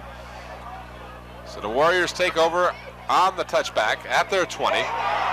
And Nicholson gets a big hole, and he gains about 28 yards, all the way out to the 48-yard line. And a late flag. We've got a flag down. And the flag is back at about the 47-yard line, 43-yard line, and it looks like it may be a clipping, and that's exactly what it is. But it'll be from the point of the foul, Tim. So we'll imagine a good gain on the play, but a penalty will be marked off against the Kecoughtan Warriors. So Kevin Nicholson, a 5'9", 170-pound senior for Kecoughtan, picked up good yardage, only to have it rubbed out to some degree by the penalty. Well, he'll not get a first down, Tim, but he'll have a second. It'll be a first down. Wait a second now, because it would be, I'm not sure, it'd be second, and it should be second and short. So that's what it'll be. In essence, what they've done is they've just taken 15 yards away from the gain. So instead of a 28-yard gain, he ends up with a 13-yard gain. But they took the penalty, so it is still first down, Tim. First down, okay, first down and 2. It's too early in the season for me to try and figure these things out. Williams spins away, wants to pitch back, but has no opportunity to do so, as in quickly on the play was Andre Jenkins, who earlier had made an emphatic tackle of Eric Williams, and he does so again. So a loss on the play, and now it's second down and 3. So the yard marker marked at the 17. They need to get to the 30 for the 27. They need to get to the 30 for the first down. And that will be the end of the third quarter. So after 3 quarters of play, our score, the Phoebus Phantoms 7, the Kecoughtan Warriors 3. And there you see the Phoebus bench. On the bench for Phoebus, 79 is Chris Black, a split end, a junior, and you see the officials and our score at the end of 3 quarters. Your opinion so far of the game? Well, Tim, I'm very surprised that the Phantoms are controlling so much of the possession of the ball and only have 7 points. But I don't know the total number of plays run, because we don't have any statistics here, unofficial or otherwise, but Phoebus have definitely dominated the game offensively, but yet Kecoughtan is in the game. And I know that Coach D is wondering, wow, we're moving the ball and everything, we're just not scoring. And Coach Newsom is saying, wow, our defense is really doing a good job of keeping us within striking distance, because, of course, the touchdown will put them just give them the lead right out. And this game might as well be tied for all intents and purposes. Absolutely. 12 minutes to go. It really hurt them when they didn't score at the end of that first half. That's something that I know the coaches are really going to harp on next week. Williams hands off inside to Nicholson, Kevin Nicholson, and he gets close to the first down, but it apparently will be just shy of the first down. It's going to be about 2 feet shy of the first down, so it'll bring up a third down. Now he started off, what was that, first and 2, and now it's 3rd and 1. And that says there's a little something about the Phoebus defense. Absolutely. Doing a good job. So a big third down for Kecoughtan as they try to get back in the ball game. They're down by 4 points, and Williams will get the first down apparently. See exactly where they mark the ball. They mark it at the 31, so that will be a first down for the Warriors.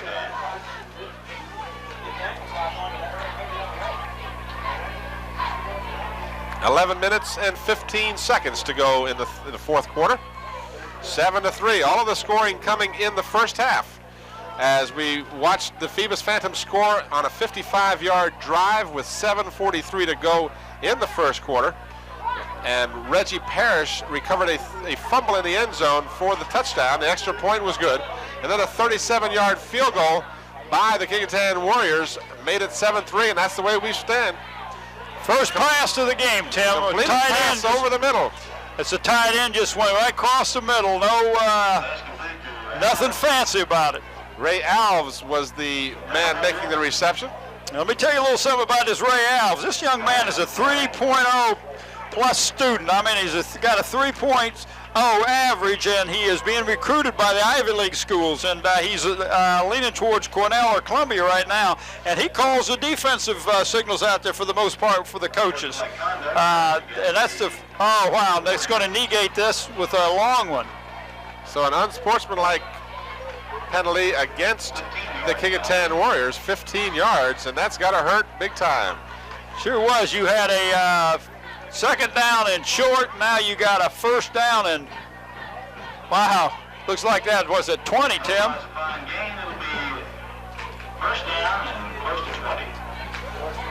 So we got 1st and 20 for the Warriors as they dig a little deeper hole. Well, they got second on the yard marker, so I'm not sure what's going on. The scoreboard's got first, but the yard marker's got second. The Phantoms in the backfield, all over the running back.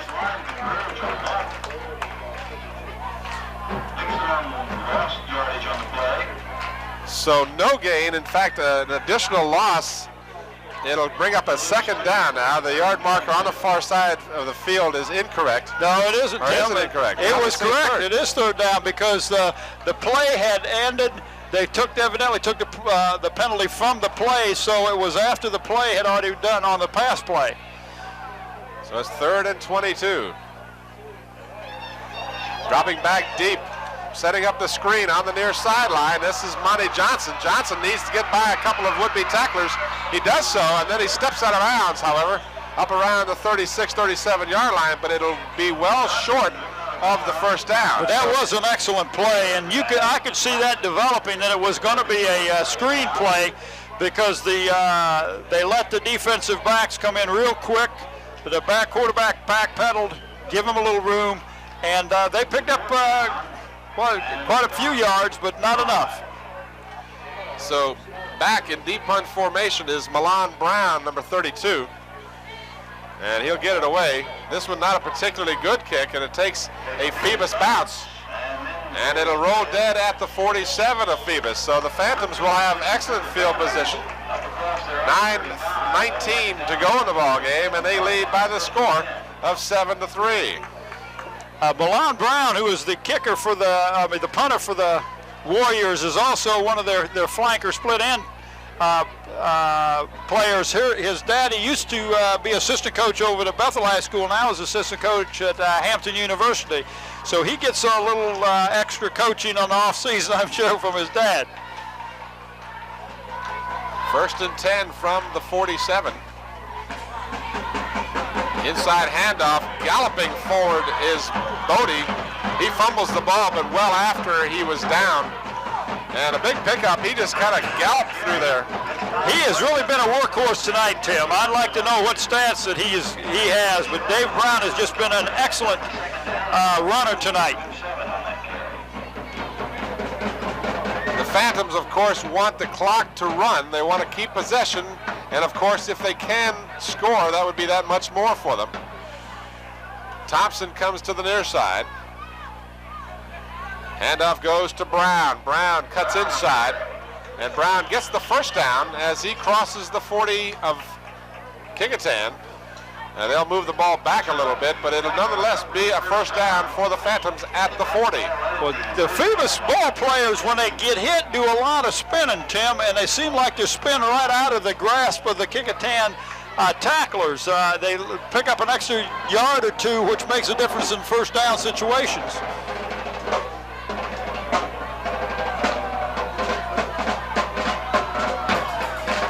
Brown and Bodie in the backfield. First man through is Bodie. He's got the football, and he's got it down to the 35. Well, that's a pickup of 5. Now we saw earlier where the Warriors were picking up 4 and 4 and 4. All night long, the Phantoms have been moving the ball, Tim, and it's funny that they move it as well as they have to only have 7 points. Now, I hate to keep harping on that, but it is true. 2nd down and 5 for the Phantoms. Ball thrown up in the air, juggled by a pair of Warriors. The last Warrior to have his hands on the football was number 87, Mike Watson. He just simply couldn't find the handle, and the ball fell harmlessly to the ground but for a moment there, it looked like Kecoughtan might get a big break. It sure did, but let me tell you what, the quarterback, Holloman, had he gotten the ball over their hands, Petey Whitfield, number 8, was wide open. He's the tight end, and there was nobody around him, but the Warriors' front line just stood up and blocked the pass. That's the first pass that Phoebus is throwing tonight. Holloman hands off to Brown. Brown back to the 45-yard line, but it'll be 5 yards shy of the first down. And with 7 minutes to go in the ball game, the Phantoms will be facing a 4th and 5 at the Kecoughtan 35. And I don't look for him to kick the ball. I look for him to go for it. I really do. I do not see anyone in deep punt formation, although Holloman is in fact the punter, but he will not be punting this time. 4th and 5, fumble, and it's recovered. It makes no difference who recovers the ball. The ball's going over to the Warriors anyway, Tim, because that was a 4th down situation.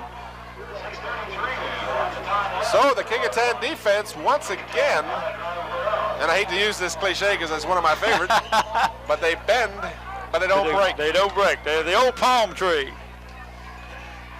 But you're right, Tim, and when Phoebus has been down, they've been controlling the ball through the, between the 30s, they've been doing a good job, but you get them down close to the 30, and the Warrior defense just gets tough. And the Phantoms may be their own worst enemy here. The Kecoughtan Warriors are still in this ball game in spite of all the yardage gain. Pitch back goes to Monty Johnson. Johnson carrying the ball like a loaf of bread, but nonetheless gets the big first down. He was precariously carrying that ball and was slinging it around out there, undoubtedly driving his coach crazy. I know that the backfield coach for the Warriors is just going absolutely bonkers. I mean, you're right. He was saying, holding that ball out to the side, saying, look at here, I got it. But he did get a good gainer all the way down to the Phoebus 47-yard line. So the Warriors on the move. They've got 5 minutes and 48 seconds to go in the ball game. Williams hands off to Nicholson. Nicholson gets 2.5, 3 yards down to the 45 of Phoebus. 5.5 minutes to go in the ball game. The Phantoms trying to break a 4-year losing streak to the Kecoughtan Warriors. The Warriors won last year's game in the last minute on a field goal from 22 yards out. Well, the field goal's not going to win it tonight. They're going to have to get a touchdown, Tim, and they don't have much time to go. Williams cuts inside to the 42. Ironically, and certainly I don't want to get ahead of myself, but if they did score a touchdown and did go on to lead 10-7, that is the score they won by last year. Ah, yes. And all for a momentary timeout. Could have been called towards the end of the half, and it could be 10 right now for the Phantoms. 3rd down, a big 3rd down, and 4 for Kecoughtan. Williams, long count. Halfback draw. Johnson gets away from one tackler and drives forward. He may have the first down. It's going to be extremely close. Well, I tell you what, he did a good job of extra effort that time, Tim, because he was hit back about the 40-yard line, and he kept his feet, and it looks like they're going to measure. Okay, Eagle Eye, tell me what's happening. No speaking English. It's awful close, isn't it? That one is too, as they say, it's too close to call. That one, it's either missed it by an inch or made it by an inch. I couldn't get you to commit either way. I say it's made it. He made it. That was a beautiful second effort exactly. Who was that number? Kevin Nicholson, number 32. Yeah, he did an excellent job. Give him credit for that first down. Exactly right, because he got that all on his own. So the Warriors, by the length of the football, keep the drive alive. 4:15, the clock moving. Ball at the 37-yard line of Phoebus.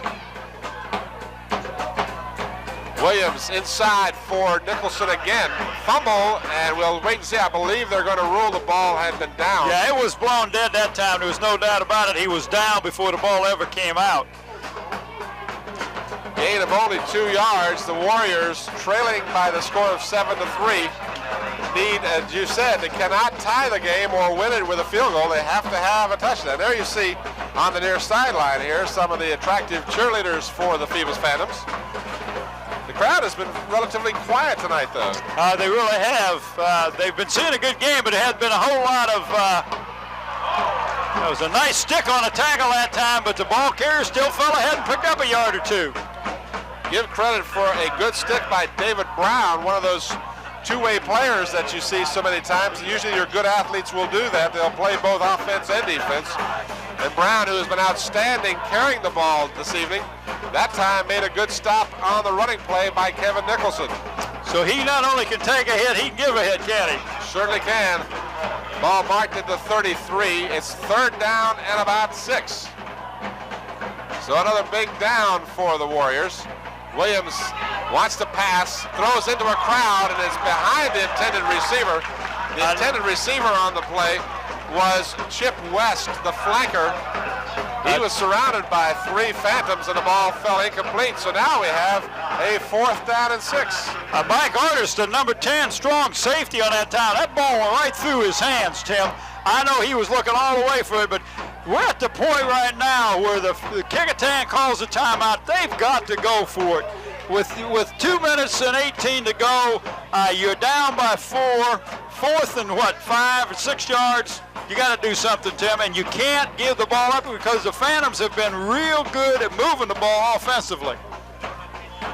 While we have this timeout, just a reminder that next week, Phoebus, their task gets no less difficult. They'll take on the defending state champion Hampton Crammers right here at Darling Stadium, 7:30 game time, and Kecoughtan will travel across town to take on the Patriots of Denby. The Denby Patriots, always a tough ball team, and that game will be next Saturday, or check that, next Friday evening, the 11th, when Denby will host the Kecoughtan Warriors and Hampton will host the Phoebus Phantoms right here at Darling Stadium. Why don't you make plans to come out and support your favorite high school football team? Well, this is a gut situation now because Kecoughtan has only check that, they only have 1 timeout left, Tim. So if they don't make this, then that means that Phoebus could just about run the clock out. 3rd down and a long 6. They're looking for a pass. Play of the game. Williams wants to pass. He's got a man open. He just threw the ball behind him. It would have been enough for a 1st down, but Ray Alvis just couldn't get the handle on the ball. That ball was a little bit behind Ray, and I know he wanted to catch that ball, but he was concentrating on getting to the yard marker to get the 1st down, and the ball, it's one of those things. That hurts. But now the clock will not start until the ball is snapped because it was stopped because of the incomplete pass. And the Warriors can't stop the clock one more time on a timeout. And of course, if the Phantoms pick up a 1st down, that's it. So you can be sure that the Warriors are going to be tackling the ball. They're going to try to get a turnover.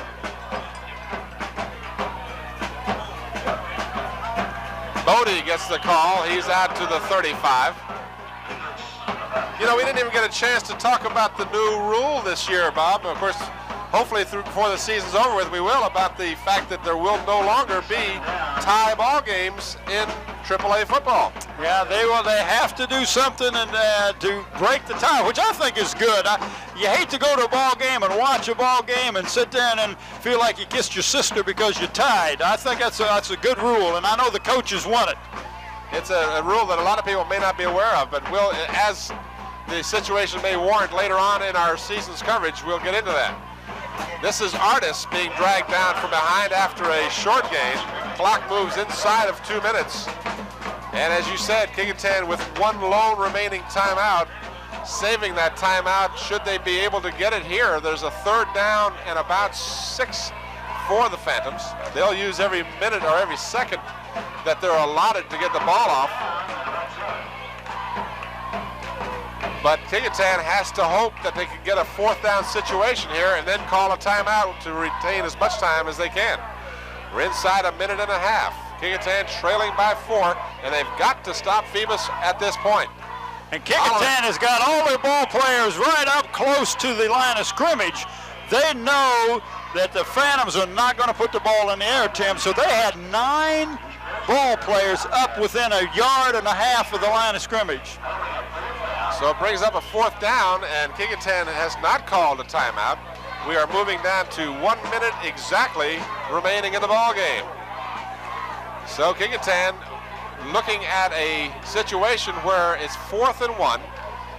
Phoebus may not elect to kick the ball at this point. Well, what they may do also is let the clock run out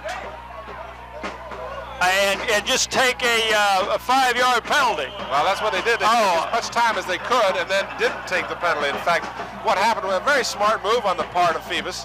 They waited until the very last second, hoping that perhaps the anxiousness of Kecoughtan might be a situation where they might have been pulled offside. How many times do we see Hampton do that successfully? Hampton is, I mean, they are excellent at that. You're right.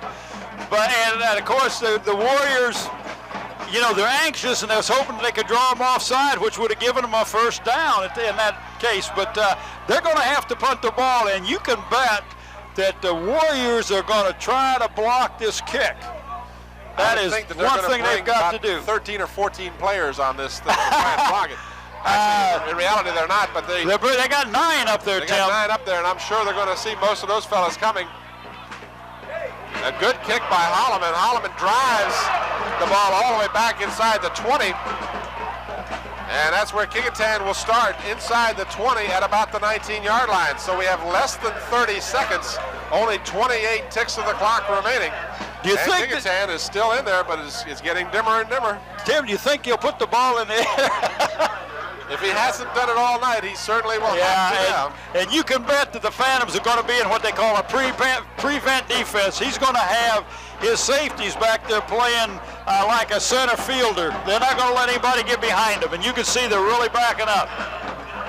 You know, I have to wonder if Kecoughtan even has a remaining timeout. I've lost track of the timeouts. I thought they had one. Now, I may be wrong, but I thought they had one. We'll see here momentarily. Clock has started. A long count. This is the thing you don't want your quarterback to do.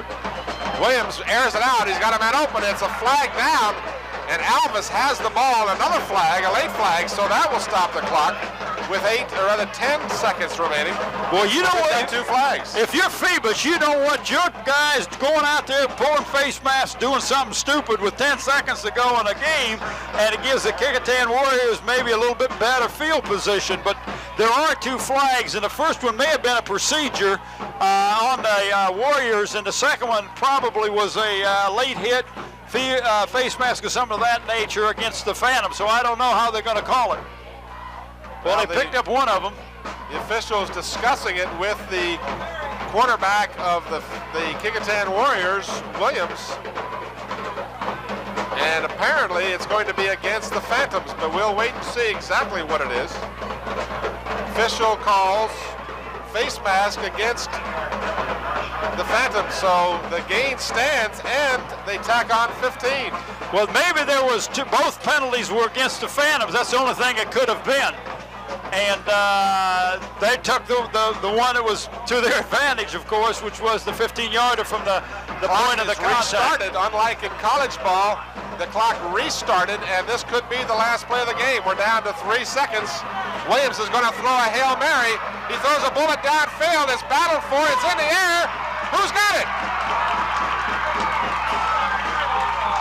Phoebus came up with a football, apparently.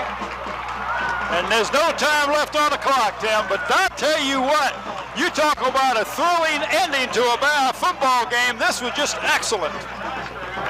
You can't have much more of a thrilling ending to the ball game. So the Phantoms hold on as they scored first on a fumble recovery on their initial possession of the ball game, a 55-yard drive capped by a fumble recovery in the end zone by number 85, Reggie Parrish, and the extra point was good. And then a 37-yard field goal by Kecoughtan about 4 minutes later.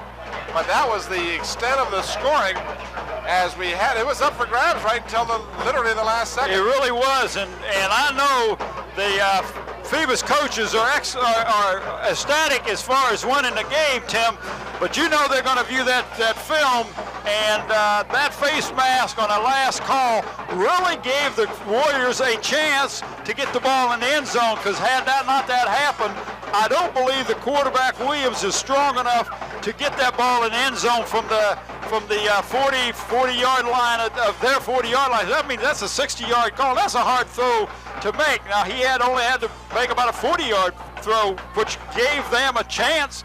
Hail Mary, you don't know who's going to end up with the ball. Well, in essence, that ball was up for grabs as they were battling for it. There appeared to be about 3 Kecoughtan receivers and about 6 defenders from Phoebus, and I wasn't certain until they signaled who had gotten the ball and whether or not it was a completed pass. I wasn't either. It was there's a couple of plays that could have gone either way and made a change in this thing. I think that the Warriors have got to be commended for their tremendous job on defense, especially toward at the end of the first half when they stopped the Phantoms from getting in on a 1st and goal, and they come away with 0 points. But I don't think I was too wrong, Tim. 7-3 is not real high scoring. Not real high scoring. We are going to hopefully have an interview. AG is down on the field trying to get an interview with Coach D of the Phoebus Phantoms. I'm not sure he's going to have that interview, but if we can get it, we will. Of course, Coach D elated about the initial victory for his Phantoms. Kecoughtan's team has certainly nothing to be embarrassed about or ashamed of. They played a real fine ball game. Their defense was outstanding, and their offense was sporadic, but it was still there. You can see it's going to develop as the season goes on. Like you had alluded to earlier in the broadcast, Tim, about the offenses being a little bit behind the defenses. I thought both teams' defense outperformed their offenses, although I like to see the statistics, what happened with the Phoebus team, but they moved the ball well between the 30s. They've got some real excellent runners, some hard runners. The quarterback did an excellent job, showed no ill effects of the cut and the removal of the stitches that he had in his thumb on his right hand. Didn't throw but 1 pass, and that's maybe why he didn't. Two reasons, because his thumb was sore and the running game was working so well. So, why get away from something that's working? Well, we're standing by. I'm not certain we're going to have the interview. We're hopeful that AG will have a chance to talk with Coach D, but in the meantime, while we're waiting, again, let me remind you that Friday night, Bethel will travel to Kempsville. Phoebus will be back here at Darling Stadium to play the Hampton Crabbers, and Kecoughtan will travel across town to play the Denby Patriots. And looking down the road just a little further, the following week, Menchville will be here at Darling Stadium to play the Bethel Bruins on the 18th of September. Hampton will travel to George Washington on the 18th. Kecoughtan has the day off, and the Phantoms will travel to Ferguson for a Saturday night game on the 19th of September. And a reminder, while we're waiting for AG, and hopefully he'll have an interview, just to make you aware of the fact the next game we'll be here to cover, will be for the game on the 9th of October, a month from tonight, 4 weeks from tonight, when the Kecoughtan Warriors will be hosted by the Bethel Bruins. Well, AG is down on the field, Tim, and it looks like he's waiting for Coach Mike Talon or Coach D, or maybe I believe he's got Coach D with him. So looks like we may get an interview with our roving reporter on the field. All right, and while we're waiting for AG, I think he's just about set to go. A reminder that after the Kecoughtan Bethel game on the 9th of October, we will have the Hampton Lafayette game on the 16th. And after that, Kecoughtan versus Hampton on the 24th. And we'll round out our regular season coverage between Hampton and Bethel. A.G. Womble has Coach D on the sidelines. Let's switch down now to A.G. Womble.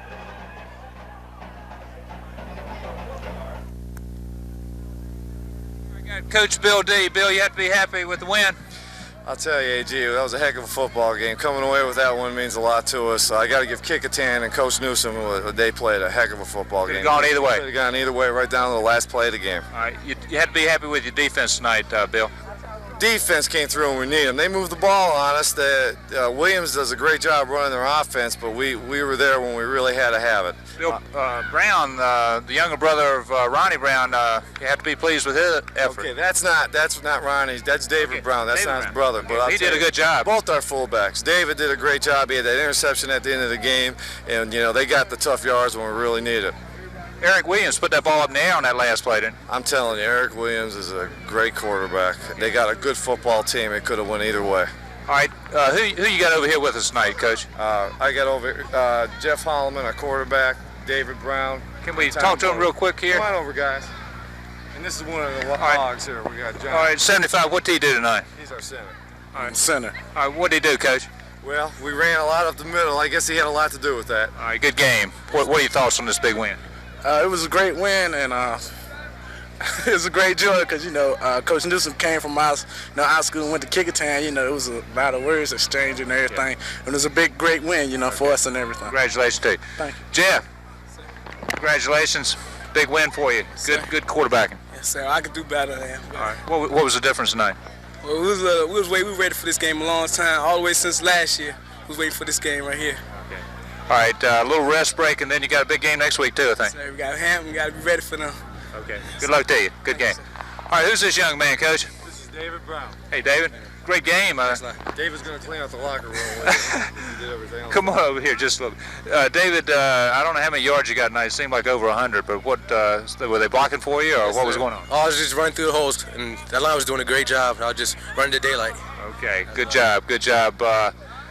What do you think about this opening win, and what does that mean to the team, you think? It feels good, and it should be a confidence factor for us for the rest of the season. Okay, I think last year y'all started out with a loss, I believe, and is this first time we started with a win? Okay, that's the way you like to be, I think. Yes, sir. All right, good luck, and good luck next week too, David. Thank you. Okay, who's this final young man here? This is Tommy Bodie. Tommy ran fullback with David, and we moved David to tailback, and these guys carried the load for us tonight. All right, Tommy, what are your thoughts on the nice game? Like David said, it was the offensive line doing most of the blocking. And like Coach D said, it's a hitting game. Whoever hits will come out with the victory mostly. That's what we did. All right. What's the atmosphere at Phoebus right now? Like and training and all? We doing good, but we got to brush up on certain things. Get it all together. We all closer than last year, but we got to brush up on something. All right, great game. Good luck to you the rest of the season, Tony. Coach, thanks a lot. Great game, and you got to be, from Hampton's standpoint, we got to be proud of that Kecoughtan team also. And Kirk Newsom, I know he's a friend of yours, and it's always tough playing a friend like that. We're very good friends, and this won't change anything. We're going to help each other. Kurt's a great person, and he did a great job. All right, good luck the rest of the season, Bill. You, sir. Thank you very much. Okay, Tim, now back to you.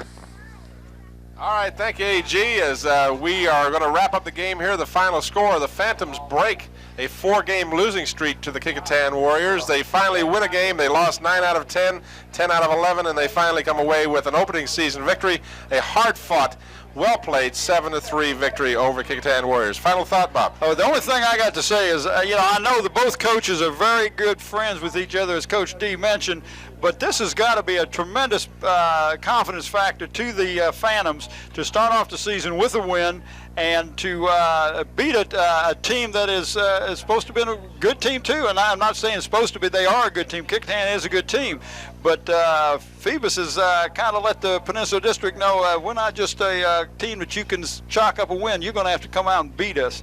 They did an excellent job of hitting out there tonight, Tim. Well, the Phantoms will have their hands full as they will face the defending champion Hampton Crabbers next Friday night here at Darling Stadium. Hope you get a chance to come out and see the ball game, and hope you'll join us next time. And thank you for watching again high school football. The final score, Phoebus 7, Kecoughtan 3. Good night, everybody.